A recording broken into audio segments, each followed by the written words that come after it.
बिस्मिल्लाहिर्रहमानिर्रहीम, अस्सलाम वालेकुम। क्या आप लोगों ने फ़ीस पे की है और ऑनलाइन फ़ीस का स्टेटस जो है वो अनपेड आ रहा है, उसका क्या इशू है और किस तरीके से उसको रिज़ॉल्व करना है? बहुत से स्टूडेंट मुझे ये सवाल कर रहे हैं। अभी-अभी एक स्टूडेंट ने मुझे फ़ेसबुक पर कॉन्टैक्ट किया और जो है ये मुझे जो मेन क्वेश्चन यही आ रहा है कि सर मैंने एडमिशन ऑनलाइन फ़िल किया था, ठीक है, फ़ीस का स्टेटस अनपेड आ रहा है, ठीक है। At the end of video इंशाल्लाह आपके कमेंट्स के जवाब दूँगा। वीडियो अच्छी लगा करे सब्सक्राइब ज़रूर किया करो। अच्छा, अनपेड स्टेटस आ रहा है। जब मैंने इससे इसकी डिटेल्स चेक की हैं तो यहाँ पर इसका फ़ीस का स्टेटस अनपेड आ रहा है, जबकि अगर मैं आपको इसका स्क्रीनशॉट तो नहीं दिखा सकता पर्सनल रीज़न की वजह से। यहाँ पर आप लोग देख सकते हो कि इसने फ़ीस का स्टेटस भी इसका पेड आ रहा है, टेलीनॉर वो मैंने चेक किया हुआ है, वो पेड है, ठीक है। अगर हम यहाँ से आएँ और इसकी डिटेल्स चेक करें तो यहाँ पर इसका फ़ीस का स्टेटस अनपेड आ रहा है। अनपेड क्यों आ रहा है, इसकी एक रीज़न है। असल में होता ये है कि बहुत सी जगहों से फ़ीस जो होती है वो यूनिवर्सिटी को जा रही होती है। फॉर एग्ज़ाम्पल यूनिवर्सिटी में जो है वो फ़ीस यूनिवर्सिटी एक दफ़ा जब आपका चालान जनरेट करती है ना बच्चे, तो वो सिर्फ़ चालान आपका सिर्फ़ आपको तो ये लग रहा होता है यार इन्होंने चालान जनरेट कर दिया। उस चालान की डिटेल वो तमाम बैंक्स को प्रोवाइड करते हैं, तमाम ईज़ी पैसा, जैज़ कैश और यू पैसा तमाम अकाउंट्स से अटैच करते हैं। फिर जिस एक जगह से उसकी बच्चे की फ़ीस आ रही होती है, उसके बाद सिस्टम को अपडेट किया जाता है, ठीक है। तो हुआ ये है कि अभी वो सिस्टम को अपडेट कर रहे हैं, इसी वजह से जस्ट आपका जो है वो फ़ीस जो है वो अनपेड आ रही है। आपको इस सूरत में क्या करना है, बिल्कुल परेशान होने की ज़रूरत नहीं है कि आपका एडमिशन नहीं होगा और यूनिवर्सिटी फ़ीस आपकी खा जाएगी। इस्लामिक इकबाल ओपन यूनिवर्सिटी वो वाहिद यूनिवर्सिटी है जो स्टूडेंट की फ़ीस कभी भी खाती नहीं है। खाने से मुराद ये मतलब है कि ज़ाया नहीं होती। अच्छा, इस दफ़ा अगर आपका एडमिशन नहीं हुआ तो आपके पास बहुत सारे ऑप्शंस हैं। पहला ऑप्शन ये होता है कि आप उस फ़ीस को किसी और प्रोग्राम में अगले सेमेस्टर में एडजस्ट करवा लें। जैसे अभी मार्च चल रहा है, मार्च के बाद जो है अप्रैल और मई, जून में अगेन एडमिशन ओपन होंगे, तो आप इसी चालान के ज़रिए आप अगले सेमेस्टर में एडमिशन ले सकते हो, ठीक है। आप कहते हो कि भाई सर मैंने एडमिशन भी नहीं लेना, तो फिर आपको यूनिवर्सिटी जो है वो ये कहती है कि आप पहले दाखिला कंफर्म करवा लें। अगर आपका दाखिला कंफर्म हो जाता है तो आपकी 10% फीस कटौती के साथ आपको फीस रिफंड मिल जाती है। और अगर आपका दाखिला कंफर्म नहीं होता और आप रिफंड मांगते हो तो 15% फीस कटौती के साथ आपको चेक रिसीव हो जाता है और उसके साथ आपको फीस रिफंड हो जाती है, ठीक है। तो याद रखना है कि इस्लामिक डेवलपमेंट यूनिवर्सिटी में एडमिशन का अप्लाई करते टाइम परेशान नहीं होना कि यूनिवर्सिटी आपकी फीस खा चुकी है और यूनिवर्सिटी आपको पैसे नहीं देगी, ठीक है। यूनिवर्सिटी हर सूरत में आपको फीस रिफंड करेगी, ठीक है। हेल्प डेस्क के जरिए आप कॉन्टैक्ट करके उनसे बात कर सकते हो, ठीक है। और इसके लिए वर्ried ना हो कि आपकी फीस जो है वो अनपेड आ रही है। इंशाल्लाह ये अभी कल तक, ये अभी जैसे मेरी वीडियो वायरल होगी और आप लोग शेयर करोगे तो होप सो यूनिवर्सिटी और ऑफिशियल्स भी देखेंगे और जो ये फीस वाला इशू आया है मंडे तक इसको रिजॉल्व कर दिया जाएगा। आप सबकी फीस का स्टेटस जो है वो पेड आ जाएगा। ऑलरेडी मेरे अपने एक दो कजन्स का भी मैंने अप्लाई किया था तो उनका भी फीस का स्टेटस जो है वो अनपेड ही है, तो उनको वरीड होने की जरूरत नहीं है। इंशाल्लाह इंशाल्लाह आपका ये स्टेटस पेड हो जाएगा। अब ज्यादातर लोग तो वीडियो पॉज करके भागे होंगे। अच्छा, इस बच्चे से मैंने रिक्वेस्ट की कि काइंडली ना आप मुझे अपना मैट्रिक और एफए का रिजल्ट कार्ड जस्ट मुझे दिखाओ कि देखें कि सही है या नहीं। अब याद रखना है कि जब आप इस तरह का रिजल्ट कार्ड ऑनलाइन अपलोड कर रही होती हो तो वो सम टाइम वैलिड नहीं होता, उस पर ऑब्जेक्शन आता है। जैसे कि आप लोग ये देख रहे हो, इसके ऊपर मार्कशीट लिखा हुआ नो डाउट एक्सेप्टेड है, एक लाइन बीच में आ रही है, ठीक है। नीचे जो है ना कंट्रोलर एग्जामिनेशन के सिग्नेचर है और ये जो है एक छोटी सी पट्टी लिखी हुई आ रही है, दिस अपेयर प्राइवेट। अच्छा, दूसरा आपने कोशिश ये करना है कि बोर्ड से अपना ऑफिशियल ट्रांसक्रिप्ट ले लोगे। अच्छा, दूसरे नंबर पर जब मैंने इसे एफए का रिजल्ट कार्ड कहा है तो आप लोग देख सकते हो कि इसमें नाम भी मेरे से सही रीड नहीं किया जा रहा। तो स्टूडेंट से रिक्वेस्ट होगी कि काइंडली आप सभी स्टूडेंट जो है वो, आपके पास अगर सेलफोन अच्छा ना हो तो आपने किसी अपने दोस्त भाई से या किसी जिसके पास सेलफोन अच्छा हो उसके जरिए आपने हाई क्वालिटी में पिक्चर्स अपलोड करनी है, ताकि यूनिवर्सिटी जिस टाइम आपकी पिक्चर देखे, यूनिवर्सिटी आपका रिकॉर्ड देखिए तो उसको वो प्रिंट करके अपने पास रख लें। अब इसका मैं अगर प्रिंट आउट करता हूँ तो मुझे कुछ भी इसका नाम जो है वो भी नहीं पढ़ा जा रहा, फादर नेम भी, और ये जो है ना बिल्कुल ब्लर वाली पिक्चर आई है। तो काइंडली आप लोगों ने ख्याल ये करना है कि जो भी पिक्चर आपने ऑनलाइन अपलोड की है तो उसको आपने क्लियर अपलोड करना है और ऑफिशियल ट्रांसक्रिप्ट जो है उसको आप लोगों ने अपलोड करना है। मतलब कि जो ओरिजिनल होगी उन्हीं की तस्वीर आपने फ्रंट बैक से एक पीडीएफ बना के उसको आपने अपलोड करनी है। अगर आपकी 2 से ज़्यादा पेजेस हों तो आपने एक पीडीएफ बना लोगे, ठीक है, उसको अपलोड कर दो। और अगर एक डॉक्यूमेंट हो तो उसकी अच्छी हाई रेजोल्यूशन में तस्वीर अपलोड करो। अब समटाइम इंफॉर्मेशन जो है वो नो डाउट एआई इन्फो से शेयर करने का मकसद ये होता है कि अब इस बच्चे को मैंने जैसे बता दिया कि आपने जो है ये क्लियर पिक्चर ले लोगे, स्कैन कर लोगे, अपने पास रख लोगे, क्योंकि 90% इसका ये है कि इसका ऑब्जेक्शन आएगा, ठीक है। तो वो जैसे ही ऑब्जेक्शन आएगा, इसका फीस का स्टेटस पेड होगा, तो जैसे ही ऑब्जेक्शन आएगा तब तक ये ऑफिशियल ट्रांसक्रिप्ट अपनी बोर्ड से निकलवा चुका होगा और वो उसको ऑनलाइन अपलोड करेगा और इसका एडमिशन इंशाल्लाह कंफर्म हो जाएगा। तो ये मेरे कज़न का था, पहले अनपेड आ रहा था, इसका भी पेड हो गया, ठीक है। इसमें अप्रॉक्सिमेटली 2 से 3 दिन लगते हैं तब आपका स्टेटस पेड 2 से 3 दिन बाद ना आपका ये पेड आ जाएगा, तो ऑटोमेटिकली वहाँ पे लिखा हुआ आ जाएगा। अच्छा, उसके बाद स्टूडेंट ने कोशिश ये करनी है कि नए स्टूडेंट ने वो जो है ना यहाँ पर देख लेना, सबमिटेड के बाद दूसरे नंबर पर होगा वेरीफाइड लिखा हुआ आ जाएगा। वेरीफाइड आ जाए तो गुड है, इसका मतलब आपका एडमिशन कंफर्म हो चुका है। अगर यहाँ पे ऑब्जेक्शन लिखा हुआ है तो इसका मतलब ये होगा कि इस पर ऑब्जेक्शन आ चुका है, मतलब कि आपने डॉक्यूमेंट्स अपलोड करनी है, ठीक है। ऑब्जेक्शन की मेरी एक्सेप्टेड वीडियो है, वो आपने देख लेनी है। और नॉट सबमिटेड भी नहीं आ रहा, नॉट सबमिटेड का मतलब है कि आपने अभी तक एप्लीकेशन सबमिट नहीं की, चालान जनरेट नहीं होगा। अब थोड़ी सी पहली कमेंट जो है वो तौकीर ज़हरा ने की है, सर बीएड एडमिशन भेजा है जनवरी 25 में, अभी तक यूनिवर्सिटी की तरफ से एलएमएस पोर्टल ईमेल एड्रेस वगैरह नहीं मिला।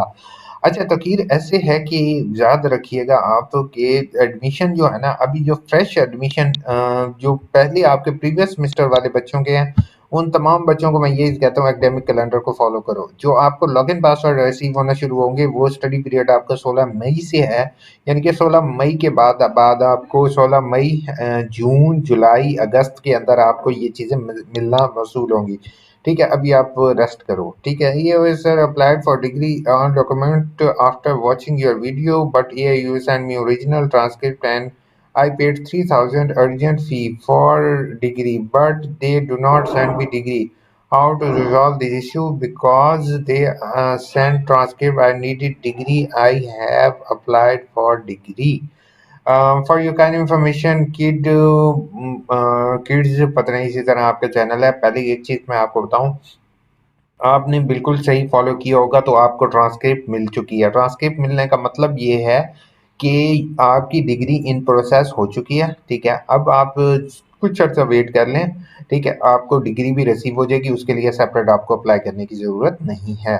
पोस्टल कोड जो होता है वो ये होता है कि हर इलाके में ना, अब जो इलाका होता है उसका एक पोस्टल कोड होता है। जैसे आपका शनाख्ती कार्ड नंबर है वो आपकी आइडेंटिटी है, इसी तरह हर एक पोस्ट ऑफिस की भी एक स्पेशल आइडेंटिटी होती है, उसको पोस्टल कोड कहा जाता है, ठीक है।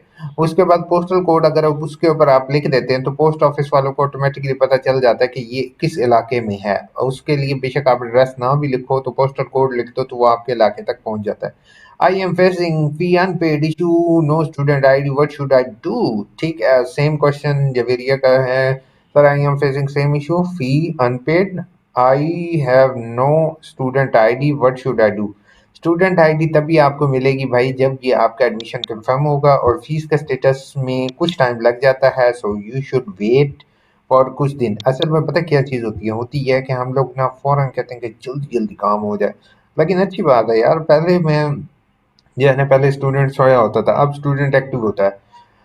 एक कमेंट बहुत अच्छी इन्होंने की है, मुझे सीरियसली लाइक कर रहा हूँ इस कमेंट को, क्योंकि अगर किसी कोई बंदा जो है ना उसको ये मटर और पता नहीं यहाँ पर बंदा क्या करे यार, वीडियो बना रहा और एट द एंड कोई ना कोई बीच में इस तरह का आ जाता है। चलो कोई नहीं, हमारे पाकिस्तानी कल्चर का हिस्सा है।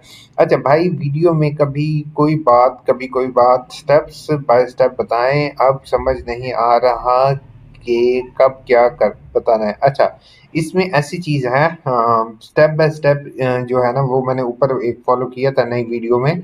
असल में पता है क्या चीज़ है, रोबोट्स, पहले तो मैं सॉरी आपका नाम भी नहीं पता, आपका नाम जैसे आपने यहाँ पे किस तरह का अपना नाम रखा हुआ है, ये अब मेरी समझ में नहीं आ रहा। अब इसको मैं पॉइंट आउट कर सकता हूँ। असल में ना समटाइम जब कोई न्यू स्टूडेंट चीज़ को देख रहा होता है ना, तो उसको ऑटोमेटिकली पहली दफ़ा समझ नहीं आती। तो उससे मेरी रिक्वेस्ट होती है कि वो अगेन उस वीडियो को देखे तो उसको समझ आ जाएगी। अलबत्ता कोई मैथ का क्वेश्चन नहीं है, अगर आप इसको स्टॉप करके पॉजेज़ करके उसको समझने की कोशिश करोगे तो ऑटोमेटिकली आपको समझ आ जाएगी। अगर आप कहते हो कि जस्ट फॉर फ्यू सेकंड्स कोई इस तरह की बात हो कि वो बस आपको फ़ौरन समझ आ जाए, तो हमेशा जब भी आपने साइकिल चलाया होगा तो साइकिल चलाने का इसका ये मतलब नहीं होगा कि पहली दफ़ा ही आप रनिंग कर गए होगे। आपको समझ आ गई होगी गियर कैसे साइकिल पर जो है पैडल कैसे मारना है, ब्रेक कैसे लगानी है, एकदम नहीं समझ आई होगी। आपने बार-बार साइकिल चलाया होगा तो आहिस्ता-आहिस्ता आपको आएगी। इसी तरह वीडियो को एक दफ़ा फिर आप देख लोगे तो होप सो आपका इश्यू सॉल्व हो जाएगा। Thank you so much bro heart बनाने के लिए। एआईयूएफए के जनरल पेपर में कामयाबी कैसे करूँ? प्लीज़ इसका तफ़सीली आंसर दीजिएगा। असाइनमेंट के इम्पोर्टेंट क्या है उस बारे में? अच्छा, एआईयू के एफए के जनरल पेपर्स का मैं आपको एक चीज़ बताऊँ, जनरल पेपर्स पास करना इतना मुश्किल नहीं है, ठीक है? असल में ट्रिक जो होती है ना, वो असाइनमेंट के क्वेश्चंस को बच्चे अगर असाइनमेंट के क्वेश्चन को खुद से ज़ुबानी हल करें, तो नो डाउट उसको पेपर में कभी भी मुश्किल नहीं पेश आएगी। हम लोग किताबें खोल के बैठ के चैट जीपीटी जो है उसको इस्तेमाल करते हैं, ऑटोमेटिकली हमारी जो है वो वीडियो इतनी लंबी हो जाती है और हम जो है क्या करते हैं, हम सिर्फ उसी को जो है क्या करते हैं कि वीडियो को सॉरी हम जो है वो जल्दबाजी करते हैं किसी भी चीज़ में, तो ऐसा हरगिज़ ना किया करें, आराम से वो तसल्ली से किया करें। सर काइंडली ये बता दें कि फ़ी के साथ रीअपेयर की लास्ट डेट क्या है? रीअपेयर की लास्ट डेट 10 फ़ी रीअपेयर की डेट गुज़र चुकी है, ठीक है? अब आपको नेक्स्ट टाइम चांस मिलेगा। उसके बाद फ़ाइन के साथ कोई रीअपेयर का चांस नहीं है। सर नेम गलत लिखा है और चालान भी आ गया है, अब क्या करूँ काइंडली बता दें? असल में नेम गलत लिखा गया है और चालान आ गया है तो कोई मसला नहीं है, आप चालान पे करें, ठीक है? जब आपका चालान पेड हो जाएगा और आपका एडमिशन कंफर्म हो जाएगा तो आपका नेम करेक्ट आप करवा सकते हो। अभी आपको ज़रूरत नहीं है, जब आपका कंफर्म हो जाएगा फिर आप करवा दें। बेसिक एनवायरमेंटल साइंस का पेपर उर्दू में दे सकते हैं। मलिक नूर, ये आपका क्वेश्चन तो बहुत अच्छा है। अगर उसका मीडियम ऑफ इंस्ट्रक्शन देखो, अगर उर्दू में है तो आप दे सकते हो, वरना नहीं। ये शो हो रहा है environmental not started for reappears. अब यही शो हो रहा है कि इनरोलमेंट नॉट स्टार्ट, अच्छा enrolment not started Ummul Quran, sorry आपका नाम मैं नहीं पढ़ पा रहा हूँ। असल में पता क्या चीज़ है, एक डिग्री का टाइम पीरियड है, सम टाइम पीरियड आपका अगर गुजर जाए तो आपको जो है वो उसका आपका एडमिशन इनरोल नहीं करवा सकते हो। अब जैसे बीए है, बीए का आपको 5-10 साल अगर गुजर चुके हैं तो ऑटोमेटिकली आपका एडमिशन जो है वो नहीं जा सकता। इसलिए बेहतर ये होगा कि आप लोग मुझे मेल करो ताकि मैं उसको चेक कर सकूँ। अगर मुझे मेल नहीं करनी, मैं किसी को ये फ़ोर्स नहीं करता हूँ कि आप लोग मुझे मेल करो। आप रीजनल ऑफ़िस भी जा सकते हो, हेड ऑफ़िस भी कॉन्टैक्ट कर सकते हो बेटा। आपके लिए हेड ऑफ़िस, रीजनल ऑफ़िसेज़ और रीजनल ऑफ़िसेज़ का कॉन्टैक्ट नंबर भी अवेलेबल है। वो हेल्प ना करें देन आप मेरे से कॉन्टैक्ट करो, ठीक है? बाकी थैंक यू सो मच। उसके बाद ये जो स्टूडेंट एक दूसरे की हेल्प आउट कर रहे होते हैं, रियली बहुत खुशी होती है मुझे। सर FE1 अब इसकी कमेंट सर भी मेरा भी फोर्थ सेमेस्टर एडमिशन भेजा है कि मैंने सोच रहा हूँ कि नेक्स्ट पर रीअपेयर भेजूंगा। खैर यही चीज़ अब ये देखो ना, इस भाई ने अब यहाँ पे लिखा हुआ है कि रीअपेयर अगेन भेजूंगा। अब अगर यही मेरी वीडियो ऊपर वाली वीडियो देख ले तो इसको आइडिया हो जाएगा कि जिन जिन बच्चों ने रीअपेयर का चांस मिस किया है उनको अगली दफ़ा रीअपेयर का चांस ही नहीं मिला। तो ऐसा चांस मिस मत कीजिएगा। उसके बाद सर मेरी FE1 की डेट गुजर गई है, अब क्या करूं? ओए होए होए, आपकी FE1 की डेट गुजर चुकी है, अब FE2 का वेट करें।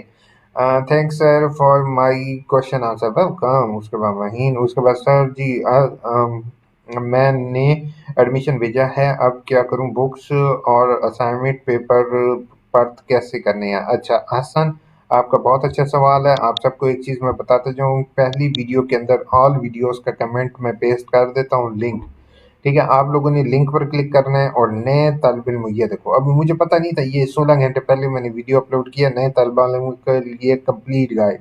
ये आपने लाज़मी देखना है, इसमें क्वेश्चन पेपर डाउनलोड कैसे करने हैं, उसके बाद असाइनमेंट के शेड्यूल कैसे देखने हैं, तमाम चीज़ें इसमें मैंने शेयर कर दी हैं स्टेप बाय स्टेप, मैट्रिक से लेके बीए तक। इसके बाद आपको किसी चीज़ की ज़रूरत नहीं पड़ेगी और आपको सिर्फ़ एक चीज़ की ज़रूरत पड़ेगी कि चैनल को सब्सक्राइब ज़रूर करना है। अपना ख्याल रखिएगा, दुआ में याद रखिएगा।